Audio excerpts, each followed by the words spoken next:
BFM Business, spécial sommet BFM Patrimoine.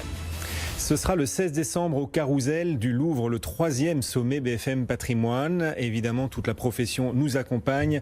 Harvest sera à nouveau à nos côtés cette année. Bonjour Patrice Henry. Bonjour Guillaume. Directeur général délégué d'Harvest. Cette année, alors on le disait, spécial avec la distanciation physique qui revient à pas de loup en plus en ce début d'automne.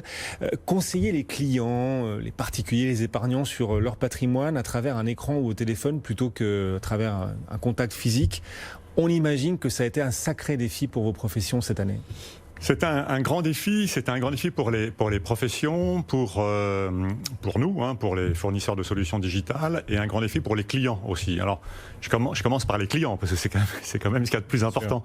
Et les clients ont été très perturbés dans le suivi du conseil patrimonial pendant cette période de confinement particulièrement parce que ils considèrent depuis très longtemps que les opérations qui touchent le patrimoine et qui touchent des projets qui sont très structurants, la retraite, la protection familiale, la succession, ça se traite en face à face. Voilà, parce qu'il y a un besoin d'interagir avec un professionnel directement. C'était compliqué pour les professionnels qui eux-mêmes étaient confinés de leur côté et qui donc avaient du mal à interagir avec leurs clients. Or, dans ces périodes-là, mais même dans des périodes classiques, la dynamique d'interaction d'un professionnel avec son client est très déterminante de sa performance. Moi, je regarde ça depuis longtemps. Il y a une étude très récente de Capgemini en 2020 qui montre que le premier quintile des professionnels les plus dynamiques vis-à-vis de leurs clients capte 2 fois plus de capitaux. 2 fois plus de capitaux, 25% de plus de net promoter score et un rendement sur actif nettement supérieur à la moyenne. Donc c'est pas neutre du tout. Alors nous, dans donc être présent, rencontrer en face à face, comme vous disiez, les clients, c'est pas du tout de la perte de temps, bien au contraire, c'est commercialement hyper efficace. C'est absolument pas de la perte de temps, c'est extrêmement efficace. Le fait d'être proactif vers le client, d'aller vers lui avec des solutions est évidemment très important. Alors nous, dans tout ça, Harvest, Harvest c'est le leader français des solutions digitales pour tout ce qui touche justement au patrimoine, à l'investissement, au crédit, à l'optimisation fiscale. Mais pour vous, c'est parfait tout ça. Alors, pour nous, c'est parfait, sauf qu'il ne fallait pas rester inactif dans cette histoire et qu'il fallait être extrêmement proche de nos clients professionnels, les banques, les assureurs, les CGP, les professionnels du chiffre et du droit. Alors, qu'est-ce qu'on a fait ? En fait, très vite, on a mis à leur disposition, gracieusement, des applications comme Money Pitch, par exemple, qui est une sorte de family office digital qui interagit avec le poste du conseiller lui-même qui s'appelle O2S, et des signatures électroniques gratuites de façon à, leur permettre de continuer à avoir un échange extrêmement fructueux avec leurs clients à distance et de pouvoir continuer à faire des opérations. Alors, interagir avec le client à distance dans cette période-là, en plus, c'était particulièrement important parce qu'on parlait de la bourse à l'instant, mais on n'a pas oublié. Tout reste d'ailleurs anxiogène, donc les gens ont besoin d'un contact qui reste privilégié malgré la distanciation. Bien sûr. Fin mars, du pic en creux, perdait 34% sur les marchés actions mondiaux quand même. Bon, et puis il y avait quand même un peu de tension sur les obligations à spread et même sur les obligations souveraines. Donc il y avait un vrai sujet aussi de gestion d'actifs et d'anxiété du client qui voyait tous les jours la bourse plonger. Et qui ne pouvait pas rencontrer son conseiller.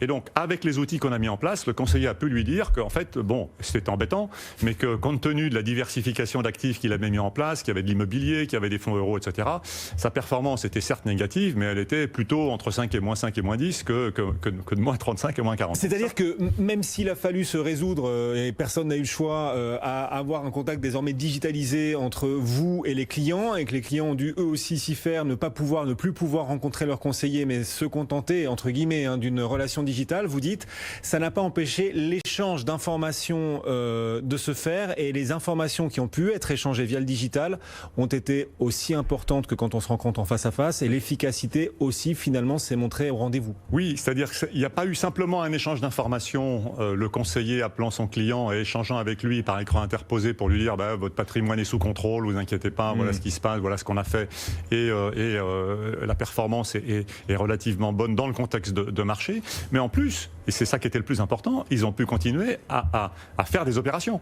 Et il y avait des opérations intéressantes à faire, puisque, alors, personne n'investit dans le trou de marché, hein, on est d'accord, mais il y avait quand même de la part des clients, et ça c'est très nouveau par rapport à 2008. Oui. 2008, c'est une crise financière, donc il y avait une anxiété sur le domaine financier. Et là, une défiance vis-à-vis de ce système dans lequel les gens n'avaient pas envie de mettre leur argent. Voilà. Absolument, Ouais. très très forte. Aujourd'hui, c'est différent. Et aujourd'hui, c'est très différent. Là, tout le monde savait que c'était une crise pandémique, qu'il pouvait y avoir des conséquences financières, mais très vite, on a vu l'intervention des banques centrales et des États avec les plans de relance budgétaire. Ça a très vite calmé le jeu.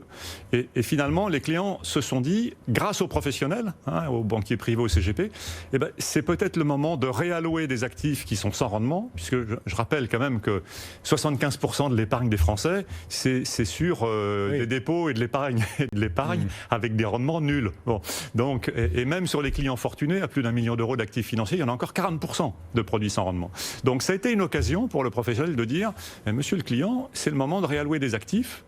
Et vu 3 ou 4 mois après, c'était particulièrement intelligent de faire ça. Oui, oui. Et tout le monde était gagnant. Tout le monde était gagnant. Les clients se sont montrés plus actifs que dans la crise précédente, signe sans doute que ce pont digital entre les conseillers, les banquiers et leurs clients, ce pont digital a porté des fruits. C'est le message que vous voulez faire passer. Et on se dit que ce pont digital va devenir quelque part incontournable, que ce sera ce qui devait être au départ une exception dans une année exceptionnelle, finalement va devenir quelque chose de définitif dans le rapport des conseillers, des professionnels du patrimoine avec leurs clients. Le contact physique en face à face va quand même reprendre le dessus.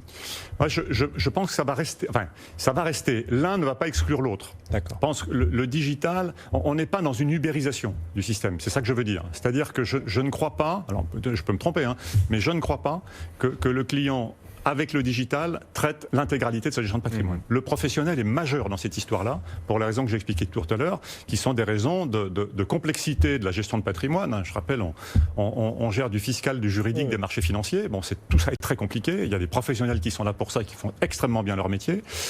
Mais un certain nombre de choses qui se passaient en face à face vont se passer de façon digitalisée aujourd'hui. Et le client a mordu à ça, il a compris, il a fait la démarche et il sait que ça fonctionne.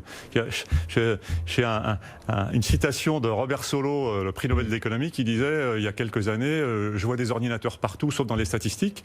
Alors là, évidemment, on est en récession, mais je pense qu'en sortie de récession, on va voir les gains de productivité du digital de façon majeure. Patrice Henry, directeur général délégué d'Arvest. Arvest qui nous accompagne à nouveau au sommet BFM Patrimoine. 3e édition, ce sera le 16 décembre prochain au Carrousel du Louvre. Merci beaucoup. Merci beaucoup, Guillaume. Le sommet BFM Patrimoine avec la CNCGP, mercredi 16 décembre sur BFM Business.